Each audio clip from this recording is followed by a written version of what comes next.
Yo, yo, what up, chat? Yeah, we on the corner, we live. What up, chat? My wife was like, don't wear this shirt. Don't wear this shirt. I'm like, babe, let me live. Hold on, chat, I'll be back. I told the chat that he was like, don't wear this shirt. Don't wear these pants. And I was like, babe, let me live.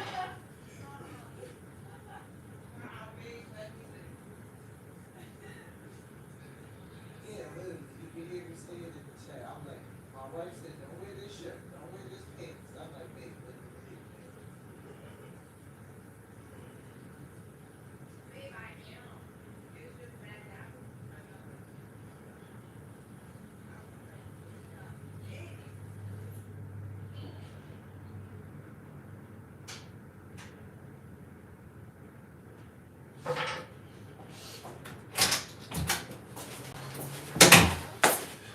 Say what's up in the chat. Say what's up in the chat. Tell me where you watching from. Can y'all see this? Yeah, y'all can see this. Y'all already see the view in the background, right? Oh, that's one of the things we reacted to today. So I'm gonna just break today down real fast, guys. It's gonna be fast today because I'm doing more than one live today. So I'm doing right here the vertical live. This is my normal live that I usually do for you guys when we come and we react to all sorts of things, right? IRL, news, politics, religion, conservatism, whatever, right? Everything. So we're gonna do this live. I'm gonna make this kind of quick today. We got 3 things we're gonna go over. We got first we're gonna go over Pete Buttigieg. He basically slammed the Democratic Party, and he himself belongs to the Democratic Party, but he basically slammed them for their approach to DEI, which I thought was astounding and great at the same time, because if you know Pete Buttigieg, which is also someone who is up for I don't think is officially up for 2028 like a nominee or anything like that, not endorsement or anything, but I know I did a live, this was probably Friday, maybe Saturday, where we talked about, I had all of them up here who they were saying from the Democratic Party could be the next presidential nominee. So they had Kamala Harris, Pete Buttigieg, we saw Gavin Newsom, AOC was up there, and Stephen Anderson was up there. So Stephen Anderson was the one where we were like, hey, where did that guy come from, right? So yeah.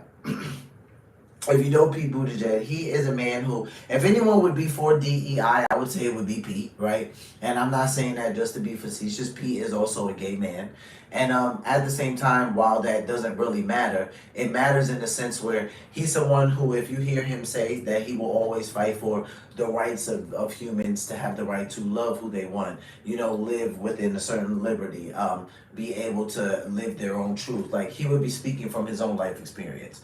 So the fact that Pete was the one that kind of came at the Democrats about DEI, I just thought it was just hilarious. Like, it could have been no better person, in my opinion, honestly. Possibly AOC would have been just as much of a shocker, but for me, it was Pete. And really, I liked his take on it. I liked his approach on it. So we're gonna look at that really quick. JD Vance, this is funny. They're calling Donald Trump's MAGA, Make America Great Again. So this is just the president's slogan, right?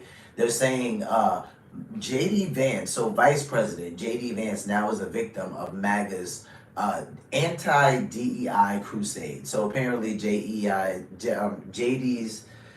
Vance's book is on the DEI hit list, MAGA's DEI hit list for the anti-DEI, because apparently what his book talks about, how it relates to the lower working class white person, and just like how it's like really, it was crazy the way they covered it, but they're saying like it's kind of like hinting towards like a lot of like DEI things that is anti-Trump administration. So I literally just thought this was hilarious, because I was like, oh, of course they're gonna go this route, because it's got to be someone to be like, see, now this is backfiring because the vice president is a victim. And then we're gonna look at they call her unhinged, right? I won't say that, but Joy Reid, MSNBC's Joy Reid was fired. I believe it was yesterday. I watched this probably about 2 or so hours after it was covered. I was going to react to it yesterday, but I couldn't, because Sunday is my day off, and you guys know that, and that will remain a discipline in my life. So, with that being said, welcome to Cozy Corner TV, ladies and gentlemen. I am your host, Karen Smith. Call me cute, and we are on the corner. We're on the corner, y'all. So we're gonna get into all those topics that we talked about, and after I'm done here, you guys will see me live again on this channel, but I will be doing it via streaming platform. We're gonna be testing that out. I actually tested it out last night with my wife. We gave it a run through really quick, and then I had to unlist the video because she said she would kill me. So with that being said, you guys probably can't see that video up, and if I find out that you can, I'm gonna unlist it anyway. I'll make it private. But nonetheless, I'm going to be streaming off of that streaming platform for you guys. I'm going to react to 2 things on that platform that I am not going to react to right here and now. So that'll be a whole different stream. And I will leave that one up. So you guys will be able to go see it. Let me know how you like it. Let me know what the lag looks like. I'm trying it over Wi-Fi first before I go get a DC, which is a direct cable. But I'm going to see what the Wi-Fi is hitting for, right? Because I always have Fios gig. I have Xfinity gig. I don't really want to talk about it because I don't want to judge it. So let me just do that live stream and then let's judge Xfinity's gig afterwards. So let's jump right in here, right? First, the view. Pete Buttigieg slams Dems diversity approach, and this is particularly the DEI. So let's go. Trump continues to pull initiatives that promote diversity, equity, and inclusion, or DEI, everybody knows it as that. Former Transportation Secretary Pete Buttigieg weighed in with a take that surprised some people. Watch. What do we mean when we talk about diversity? Is it caring for people's different experiences and making sure no one's mistreated because of them, which I will always fight for? Or is it making people sit through a training that looks like something out of Portlandia, which I have also experienced? And it is how Trump Republicans are made. If that comes to your workplace with the best of intentions, but doesn't actually get at what actually matters here, what's actually at stake. So do you agree with him that DEI initiatives drove voters to Trump? And what else can be done to make sure everyone is represented on an even playing field? You know what I think, and I like What do you think, Sonny? Pete, of course, but I think he got that so wrong, and I think it was so tone deaf, considering Which what's part? going on. All of it. I think all of it was tone deaf because what happens is when from 1776 to 1965. You have basically white men in charge of everything, right? Women, people of color, we're left out of just equality of opportunity, that sort of thing. And I think when that equality starts popping up in terms of diversity program, equality now feels like oppression to those people who were at the top of the ladder. Driving high is a DUI in Delaware. Come on. If you feel different, you drive different. Don't get behind. Keep going. Not necessarily because of their merit, but because of their identity, right? And so in my view, when you look at the stats, it is really clear from McKinsey, actually, a consulting firm that Pete used to work for, that firm found that companies with more diversity financially and socially outperform those that are less diverse. So the business case for diversity, equity, and inclusion, it makes sense, and I think we can all agree that. I think before she finishes, I think we can all agree. From a business aspect, it does make sense, right? That last take that she said, it does make a lot of sense, and it is a statistical truth. However, that's not what Pete Buttigieg is getting at. He's getting at the fact that that these corporations are bringing in these DEI individuals, especially larger corporations, and really what they're doing is they're checking a box. Like, it's not necessarily like they actually even care. It's more like, hey, we're going to bring on this consultant that costs a lot of money, and then all of these people in our company that look different, you know, they can't say that we didn't check this box because we in fact did. We had a seminar, we had we had a Teams meeting, whatever. Like, my company does it all of the time. So it's not like I don't see it, you know, and it makes sense that I don't know if she's got to that fact yet, but if she has, I think she's going to read something off from a firm that Pete used to work for, and she just did. That's right. And she says that that's the statistical fact that businesses do better when there is in fact a diverse environment. Well, no one's arguing that. I think we all would agree to that. But with that being said, it's like, why is the environment diverse? Is it diverse because those people there are qualified to be there and they've worked to be there, and you've legitimately found a diverse group of people to do this? Or are you just hiring based on the fact that, hey, we got to make sure we have just enough Pacific Islanders in this box and just enough enough Hispanics here and just enough Black African Americans here. And if we're doing it that way, then DEI is a sham at best. But we want our workforce to reflect what our world looks like. I think he does too, though. No, I think he does. But my question, really, I think we need to reframe the discussion. If the problem is these programs, what is the solution? What should we just then depend on the benevolence of Elon Musk and white billionaires to hire women and people of color? No. Should we just depend on corporations to, on their own, make the workforce more diverse? They didn't do it from 1776 to 1965. Why do we think it's going to be any different? Something important, which I genuinely believe most Americans, and I think everyone at this table, thinks that workforces, organizations are stronger when there's diversity and representation. What he's getting at, I think, is how do you actually achieve that? And I think that in this era, there's been almost this DEI industrial complex. And it's funny you mentioned McKinsey, because a lot of consultants get hired by big corporations to make people feel really good that they're achieving diversity, because they put on a seminar, because you watch something, because you said Latinx instead of Latina. And I don't know that there's actually huge metrics I've tried to find, because you can cherry pick and you can see them, that is actually working. What I would love to see is culturally people wanting to have diversity that's across the board, socioeconomic, racial, that people's lived experience, their religion, so that workforces do look like America. I think that's a perfectly reasonable place. And I think that's what he was saying. I don't think he's saying that we need to end any programs that include more I'm going to take this from a different angle, because, okay, so Pete Buttigieg here was at the Institute of Politics, which is run by David Axelrod, our colleague and friend, respected political strategist, and he was responding, Pete Buttigieg, to a question by Axelrod, basically saying that the DNC had turned into a caricature of diversity, equity, and inclusion.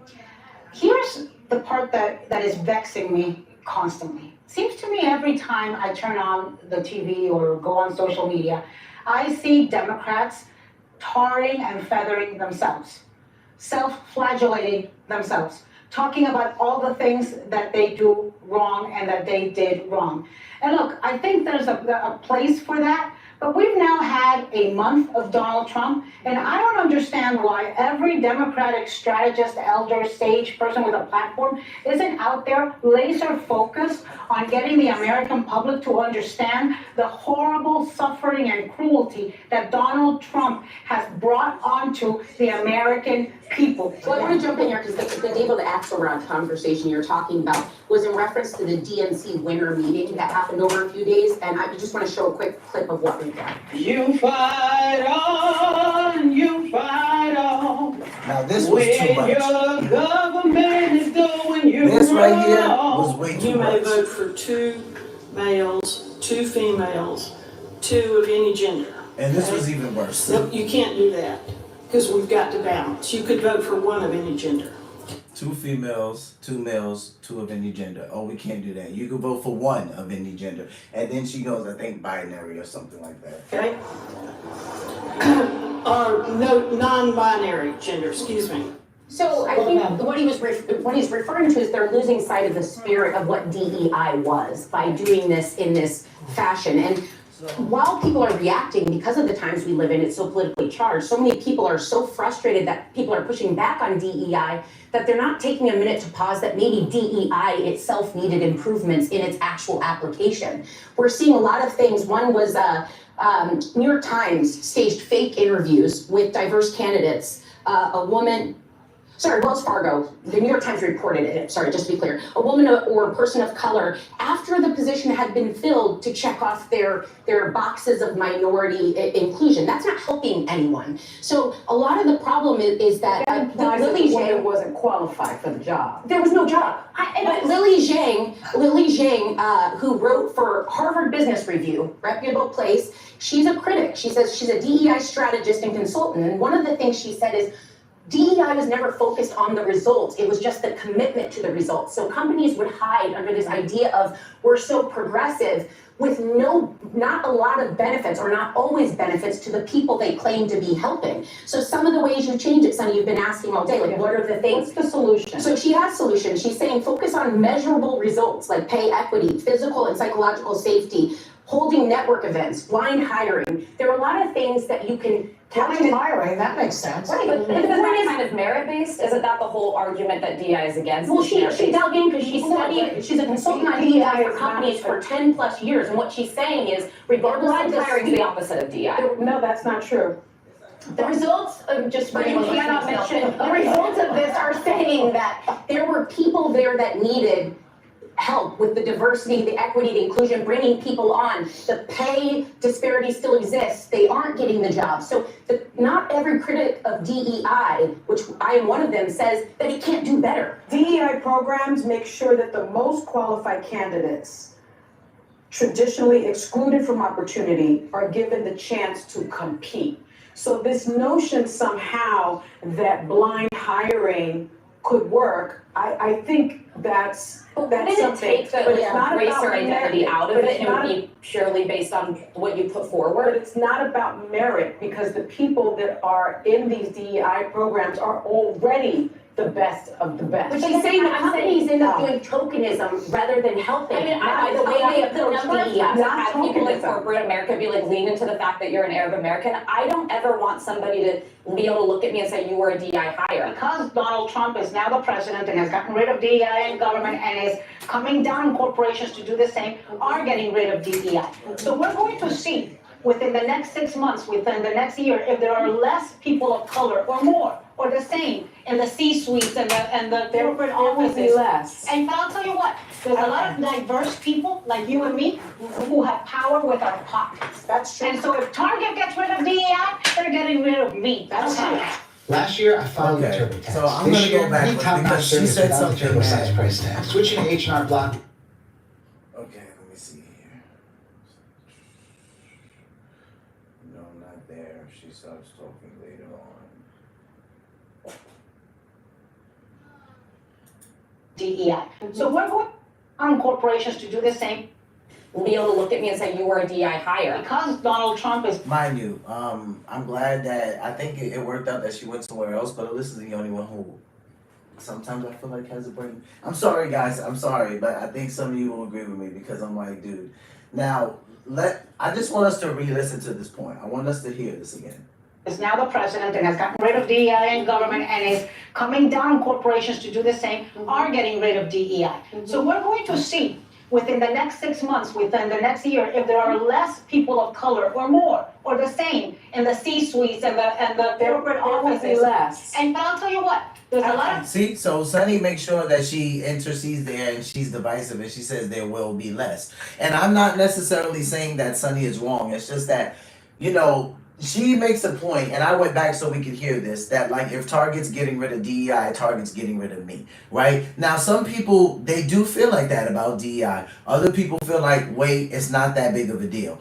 I just think it's so interesting because you really get to see like where people are falling in on which side of the line that they're landing on. And it's kind of like, okay, like even if this company is abandoning maybe a thing that you believe, right? Maybe you believe that, you know, this company should work with veterans. This company should work with the LGBTQIA plus community. This company should work with Latino and African Americans. Okay, that's fine, but they're not saying that they won't. They're just saying that they're kicking a policy to where people are not going to get first dibs just simply because of race or sexual orientation. So why completely abandon a place that might have all the products you like, all the things you like, all like where you like to shop at, maybe even the piece of the place that you shop at, just because you're like, they're doing something that I don't like. They're not even fully abandoning anything. They're just not going to put all their attention on a policy that says you should be doing this, this, and this with people when their main focus should technically be the customer.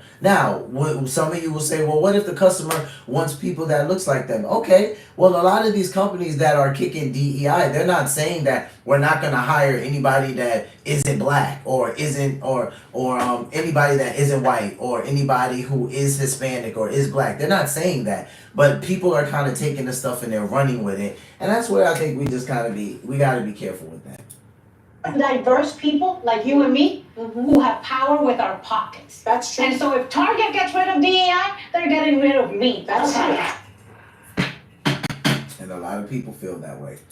A lot of people feel like that. I remember there were a couple of people that were saying, you know what, if Walmart is getting rid of DEI, then I guess I'll go take my diversified fund somewhere else. So there are people that legitimately feel this way.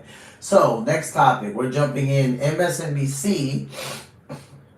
Funny because we're also going to be covering Joy Reid, but MSNBC covered this. JD Vance becomes latest victim in MAGA's anti-DEI crusade. So that's what they're calling it, like no DEI.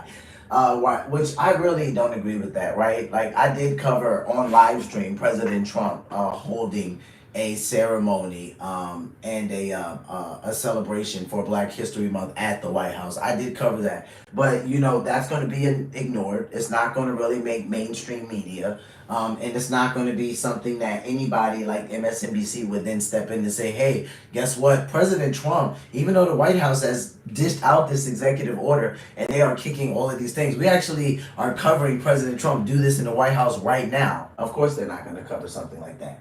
So we're going to take a look at how Vice President, by the way, JD Vance, has become a victim of the MAGA's anti-DEI crusade.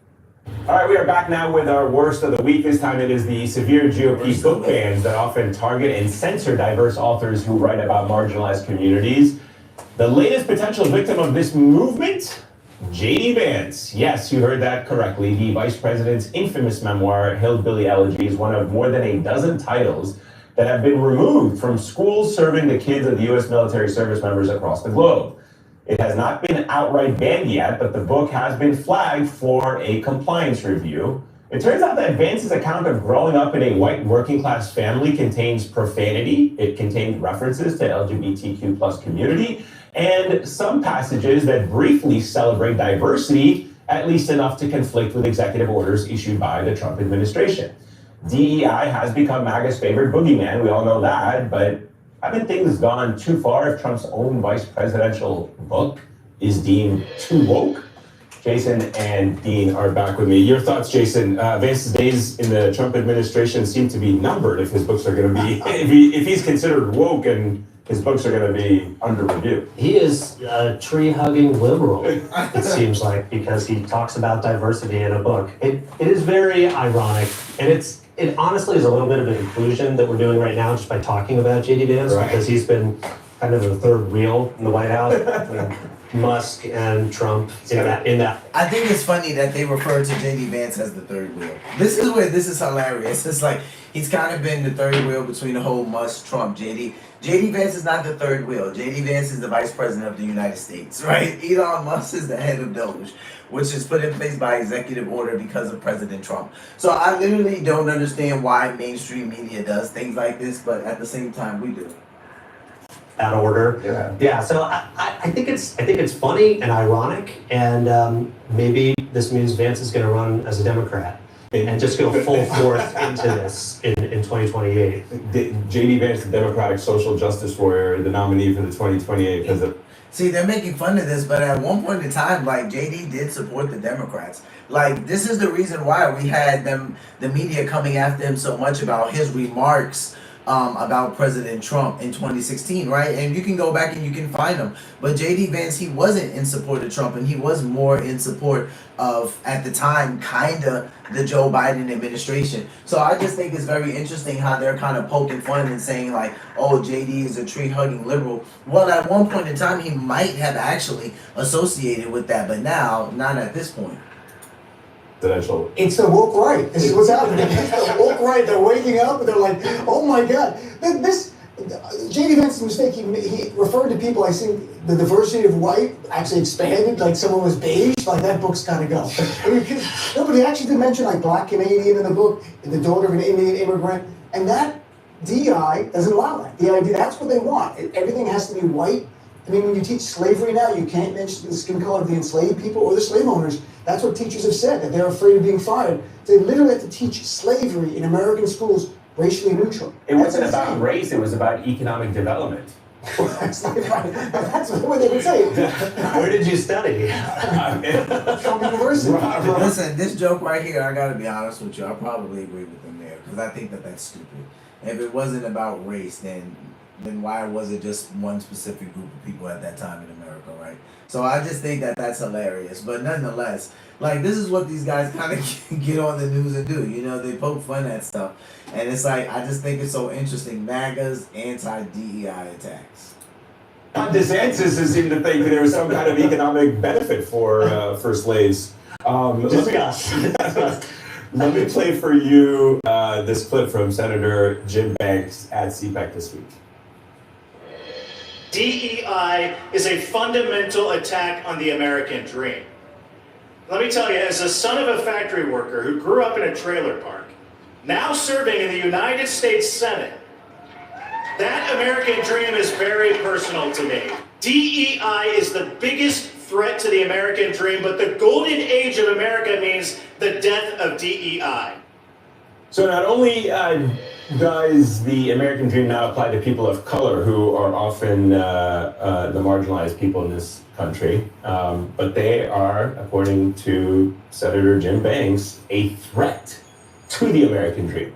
Well, I mean, if you listen to Donald Trump and you get your news from Donald Trump, you would know that DEI caused plane crashes. Right. It's responsible for probably the economy not doing as well as he would have wished it to be doing. And when he says that, I get the part that Jason's playing on, and I think he is being a little facetious, but some of that, I wouldn't say no to. Like, Trump did make a good point when he's saying, why are these people getting hired? And even some people in this cabinet, are they getting hired because they're qualified, or are they getting hired because you're trying to meet some DEI standard?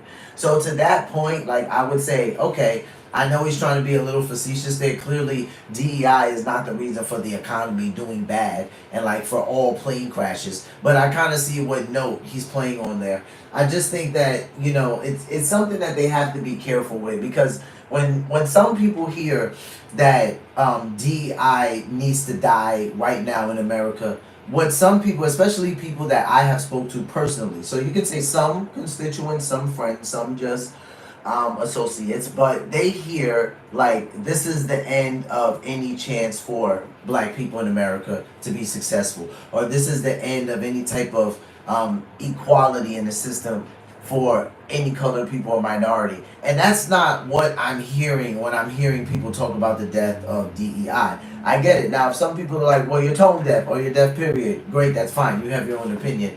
But with that being said, I think what we're hearing is that they're taking away from this focus on really what isn't being colorblind, which is how many blacks do we have working? Are we up to par this year? How many whites do we have working? Okay, how many Indians are here? How many people from Afghanistan are here? Or how many Pacific Islanders do we have? And when we're pinpointing it based on just that and not qualifications and merit, I mean, you're gonna have a problem with people who've worked hard to get where they're at, and rightfully so. Like, I would have a problem with the system that's set up like that. I wouldn't like a system that's set up like that. But everywhere that I've gotten, whether it has been in my career or in other places of work, like, I've had to do that work to get there. Now, granted, I'm not saying like, oh, the Lord wasn't involved. I'm a believer, so that's like without question.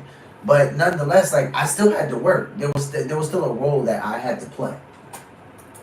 Right now. So it's a very easy thing for people to talk about, just like critical race theory was. Now they have this phrase that they can blame everything and make people who voted for Trump feel like, oh, this is the reason I am where I am right now. It is the cards are stacked against me, and you see that over and over again. It's weird to see it more from the critical race theory to DEI. I wonder what the next thing is going to be, if it's just going to be like outright saying something terrible.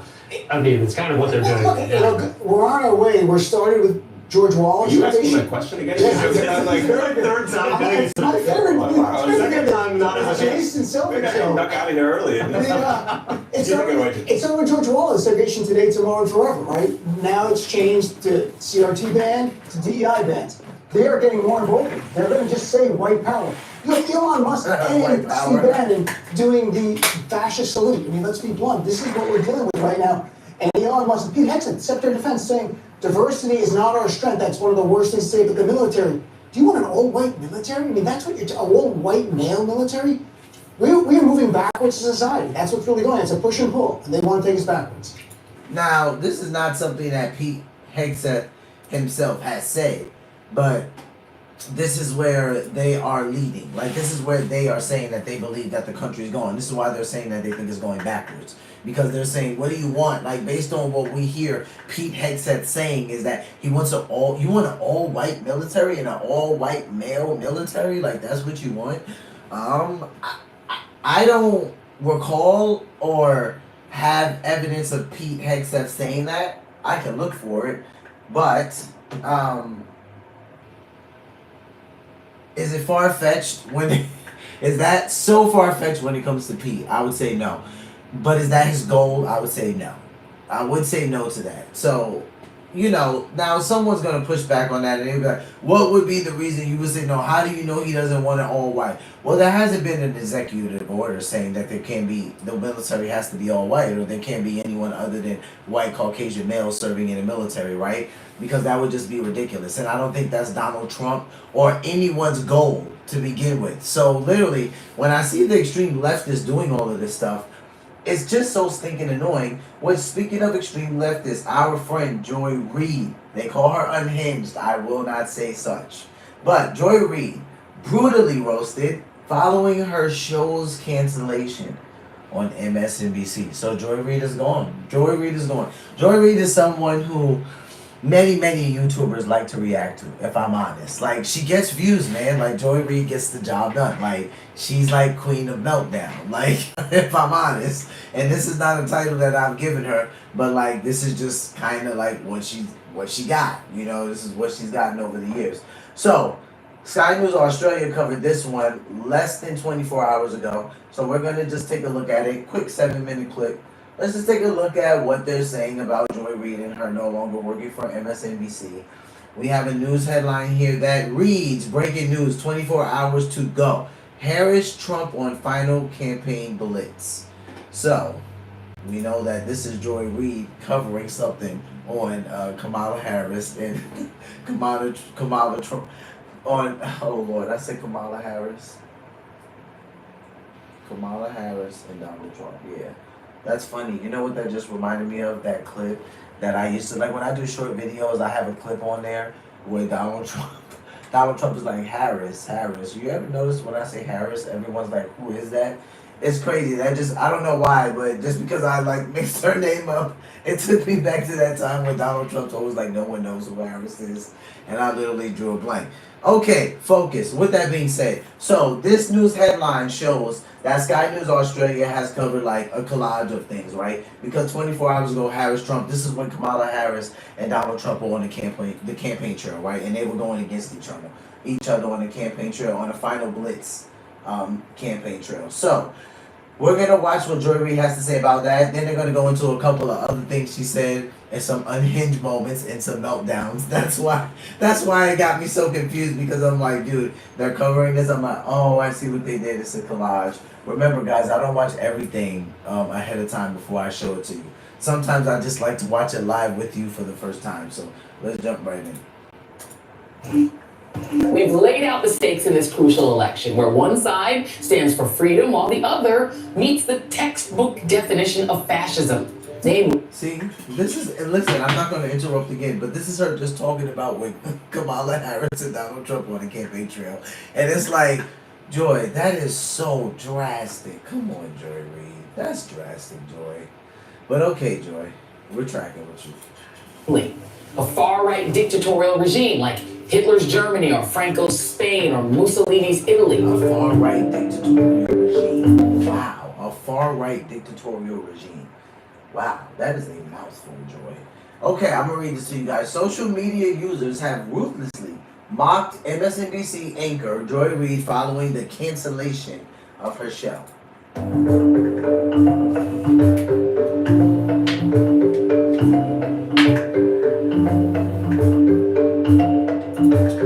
The Read Out has been a nightly program for the network, with the host regularly slamming U.S. President Donald Trump.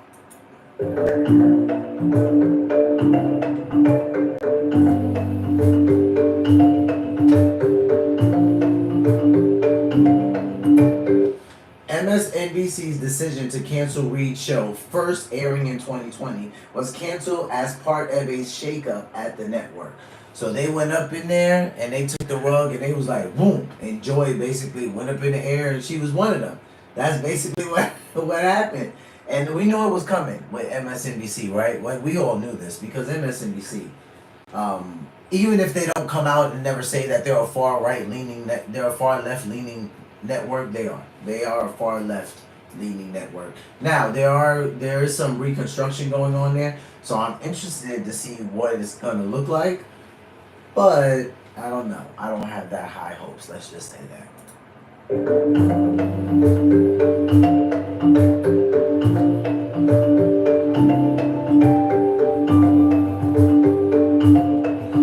Reid's 7 p.m. slot will be replaced by Simone Sanders Thompson, Alicia Mendez, and Michael Steele, according to sources close to the network.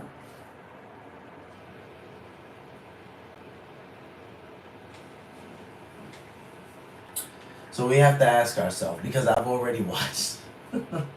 Oh man, I'm so mad. I've already watched the replacement, like Joy Reid's, like all of these people who they're listing.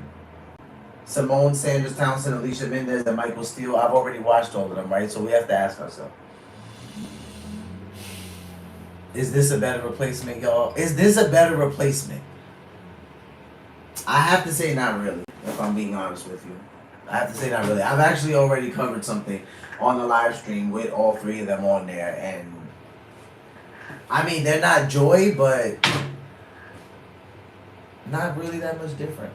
Especially if Mike Steele is having a meltdown, which he often seems to. Like, and I like Mike Steele. I do. Like, sometimes I'm like, come on, Mike. Don't get emotional on me, Mike. But I've seen it happen.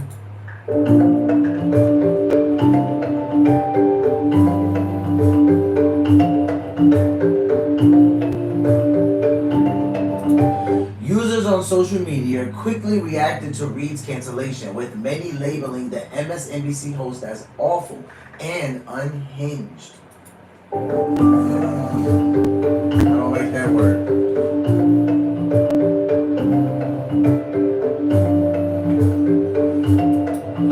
Megyn Kelly, at Megyn Kelly. Remember when Joy Reid laughingly mocked white women tears as pathetic and offensive to her? Who's crying now, Joy? Good riddance to absolute worst person on television, and shame on NBC for letting it go on this long. Ouch. Megyn Kelly went in.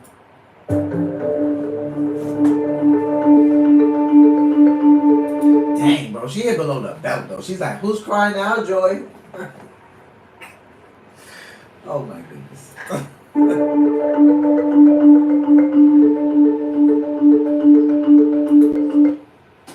Rita Panahai, at Rita Panahai, genuinely shattered that the uniquely awful Joy Reid has been sacked. She has provided lefties losing it with so much content.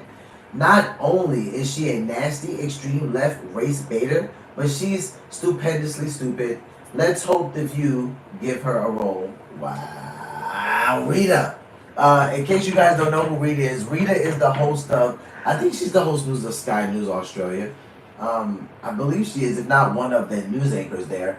But wow, she came for her though. But see what I said this earlier. She has provided lefties losing it with so much content. I'm like, dude, Joy's like meltdown queen. Like, everybody knows that on YouTube.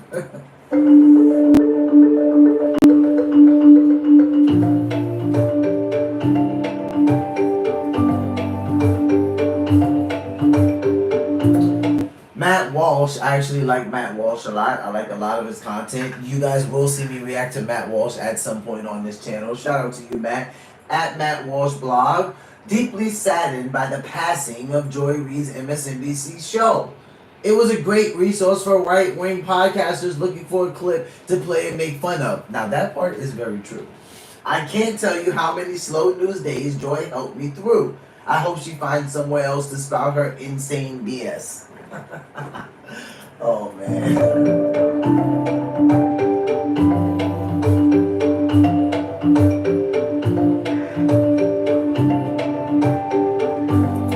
Charlie Kirk, another person that I like. I like Charlie Kirk's content. And at some point, you guys will see Charlie Kirk on the channel. Joy Reid, aka the race lady at MSNBC, just had her show canceled because it was unwatchable. Good riddance to the most vitriolic, lowbrow, and unhinged race hustler ever allowed on national television. Ouch. Charlie Kirk went in. Ouch.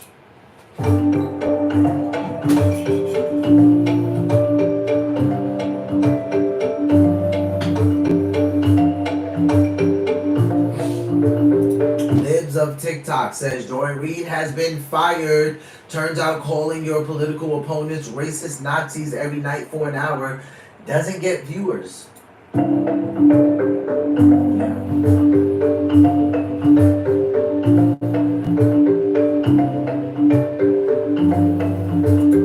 Culture War at Culture War 2020 says Joy Reid's show has been canceled by MSNBC. Reid's show promoted racism and pushed radical left-wing conspiracy theories. The show was unwatchable and the ratings fell off a cliff since Trump was elected. Now that part I can believe. They probably were already low before that, but I know since Donald Trump was elected, mind you, for some reason the Democrats and the lefties are not paying attention to the fact that President Trump has a 60% approval rating on almost everything that he's doing. I think that that's interesting. They're mad tone deaf, right? Like, I don't understand how you can miss that. But nonetheless, this part is true. The show was unwatchable. Not saying that that part was true, but because I actually never watched Joy Reid's show, so I've never seen any episode of it. But clips, sure.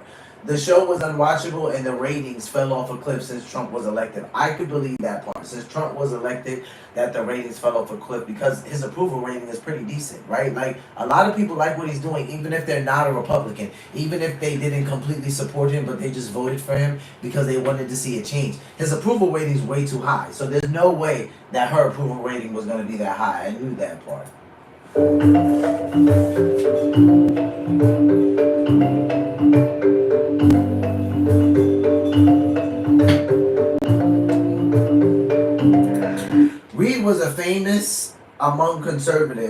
Reid was famous among conservatives for her race baiting and unhinged rants about Trump and his supporters.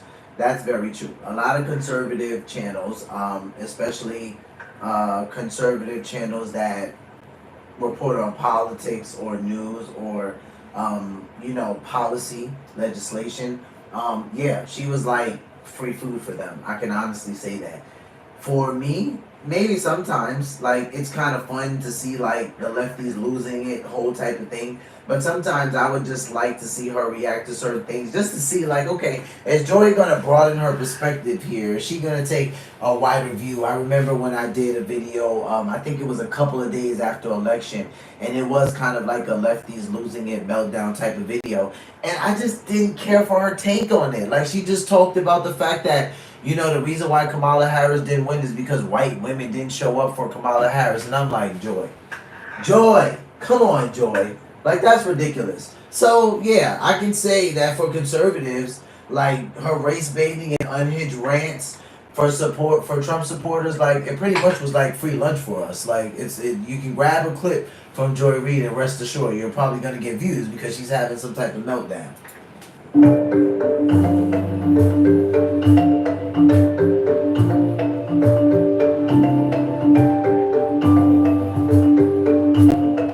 The left-leaning host also famously compared former President Joe Biden surviving COVID to Trump surviving an assassination attempt. Oh my God, really, Joy? Those are two totally different things. Dude, I don't even know where that clip is at, but please tell me that this woman did not say that President Joe Biden surviving COVID was the same thing as Donald Trump surviving an assassination attempt. Like, okay, Joy. The only reason why, like, some people might even subscribe to that train of thought is because some people already think our last president, President Joe Biden, was already half dead. So that's the only reason why some people would subscribe to that. But there's no way that you can compare him surviving COVID to Trump's assassination attempt. These two men are both elderly.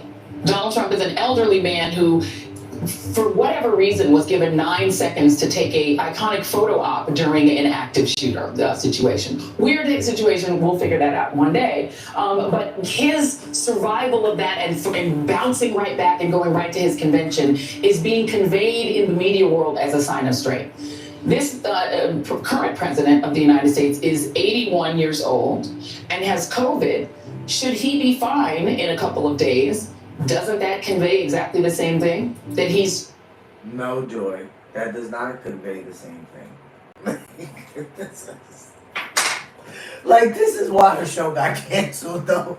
Because I'm literally thinking to myself, like, really? Okay, so what are we getting at here, Joy? Are we getting at the fact that because he's 81 and he survived COVID, he should be heroic? Or because Donald Trump is only 78 and it was an assassination attempt and he got a photo op, it's not a big deal? Like, okay, Joy. This is why they came for you, Joy. This is why they came for you. Strong enough, older than Trump, to have gotten something that used to really be fatal to people his age. So if he does fine out of it and comes back and is able to do rallies, isn't that exactly the same? I mean, it's not exactly the same. It's not the same incident, but it's an elderly man coming through out of an illness. It should. I just think it's far-reaching. That's all I'm saying. Like, I know this lady's about to agree with her and say it should, but I just think it's a little bit of a far reach. Sky News host Rita. How do we say Rita? Oh, this is Rita Panahai. Roasted Reed during a segment on lefties losing it over an unhinged rant following Trump's election win. Yes, this is true. That was right after election day, like probably a day or two. It's like Joy was losing it.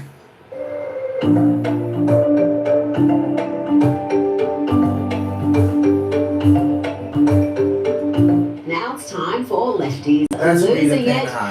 You know, we are blessed to have networks like MSNBC staffed by certifiable morons and pathological liars because they make my job just so easy. I just have to watch a few minutes and the lefties losing it content flows like the Mississippi in spring. Here is It's very true. She's telling the truth.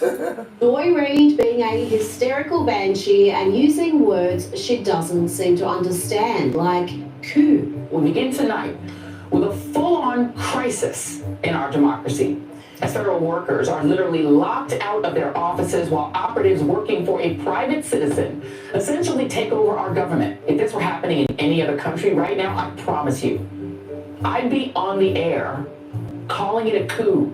And Joy Reid, along with suffering from a severe case of stage 4 TDS, that's Trump derangement syndrome, she's also Stage 4 TDS, Trump derangement syndrome. an election denier, and according to the left, that makes her a threat to democracy. They're even talking about like stealing an election, and it's making me rethink whether I do believe like election machines can be hacked. 'Cause I've always been like, you can't hack the election machine, but they're like convincing me, I don't know, maybe you can, I don't know. I mean, to me, in this world, anything is possible. Anything's possible. There are all these conspiracy theories out there about Trump and whether or not they cheated. I know you say that they didn't, but I know you kind of have. Wait a minute, I said they didn't. I don't know about you, but I'm shaking with fear with this dangerous democracy denial. Elon Musk, somehow using his tech connections, because I don't want to say genius because we know he's not, but those relationships or whatever, because they just seem too confident. It just doesn't add up to me with all the support that she had. And I know that for you, and because of what happened with Fox and because what you do professionally with the network, you can't say it was the machines or something like that. But if you think it was the machines, but you can't say, just don't say anything. See, this is what I'm saying. I'm not saying anything. All I'm saying is there are many ways to cheat in an election. And just even doing this, like this right here is so divisive because election interrogation during an election is so important for the American people. It caused so many problems you know, with President Joe Biden and then President Trump and all of this. It's like, and it's not the first time. We've seen it in prior elections too. And it's like election integrity is a very important thing. So just them having this type of conversation is really annoying to me because it's just causing more confusion, causing more doubt in people who already doubt and don't trust the system and don't know which way to go, and they're not helping. And I don't ever put it past Republicans to cheat in elections because they've been busted too many times. Let's hear now from a couple of women who are likely to be MSNBC viewers. Why do I say that? Because they are uninformed, unhappy, and a little unhinged. I took my kids to school today and just dropped them off, and I just feel so sad, right? Like, we all knew this was coming, and then I think that yesterday was far worse than any of us could have anticipated. This is coverage from the election, so that's exactly what this is.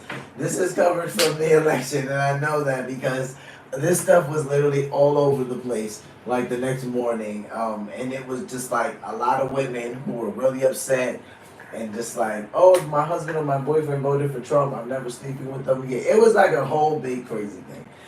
So yes, I'm aware of what this content is.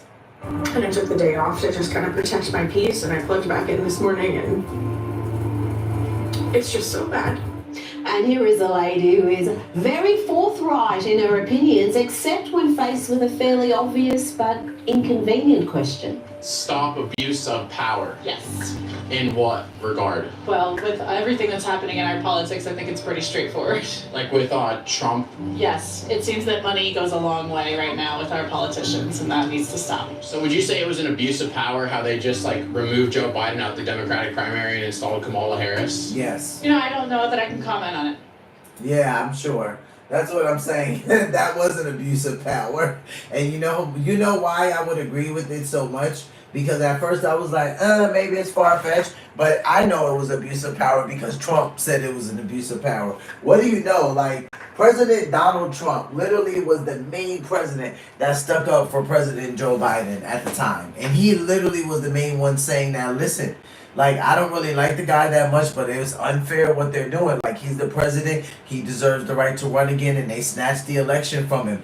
Even Donald Trump was transparent enough to go on live TV and say that the presidency, that Joe Biden being able to run again was snatched from him. And you have literally a person who supports the Democratic Party and just says, yeah, Trump, money goes a long way. But then when he says, do you think it was an abuse of power when they removed Joe Biden from the primaries and just installed Kamala Harris? Yeah, you know, I can't really answer that.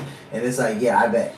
So guys, here we are. Last part of the live. And we are rolling on purpose because I'm going to be right back in a couple of minutes live again on the streaming platform. So, as promised, I always finish off our lives with a trusted clip from our friend Cliff Buell, who does a great job at capturing Christian content, usually in the form of YouTube shorts. I love Cliff's work. I think he does absolutely great work. He has about 616,000 subscribers, so please go try to find his channel.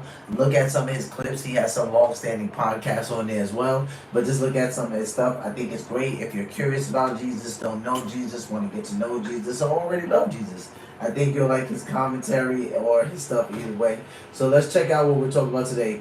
Christians are getting called out for this. This is a clip from Pastor Anthony Phillips. If you don't know who Pastor Anthony Phillips is, he is the lead pastor of Church 2819. I think that's the name of it, Church 2819.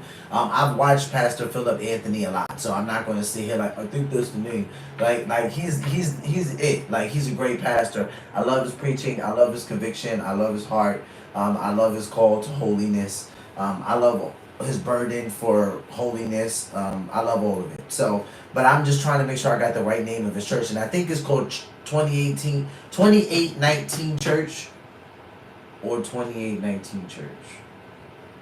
2819 Church or Church 20. Yeah, I think the other way sounds crazy. So I think it's 2819 Church. And literally, I can go to his YouTube channel, but I'm pretty sure I'm right now because saying it the other way sounds crazy. So 2819 Church, and that is from Matthew chapter 28 verse 19. So if you guys are like, what is it? Don't worry, guys. I'm going to pull it up for you right now. It's about disciples, so hold on one second. 2819 Church, leader, Pastor Anthony Phillips. And it's for Matthew 28:19, which says, therefore go and make disciples of all nations, baptizing them in the name of the Father and of the Son and of the Holy Spirit. So that is where Pastor Philip Anthony has the name of his church. That's where he got it from. And this is a clip by Pastor Philip Anthony. You got people say, I love Jesus, but I don't need the church.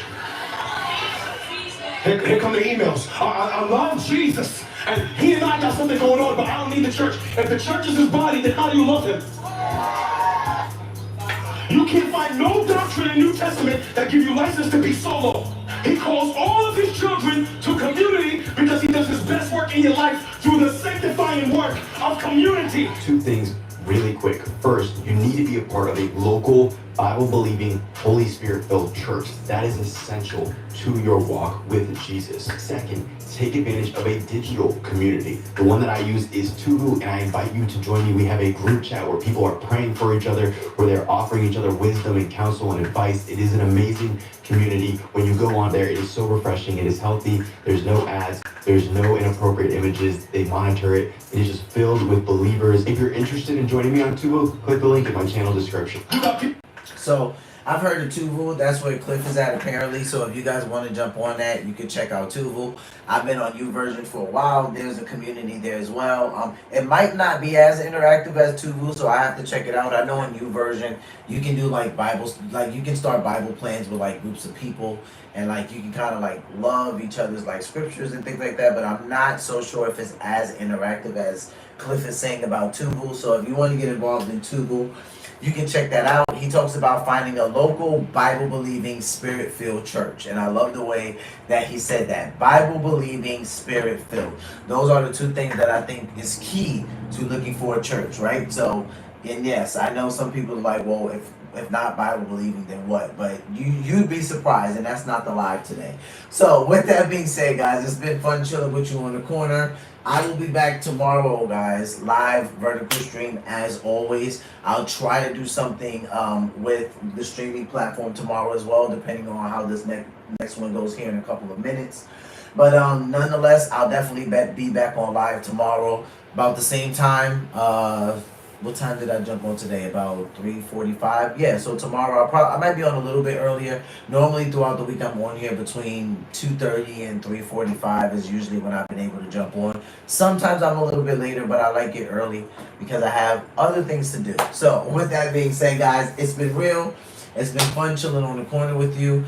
You guys take care of yourselves, and until next time, what I always say, guys, love yourselves, love one another, and be peaceful. Until tomorrow, guys, peace.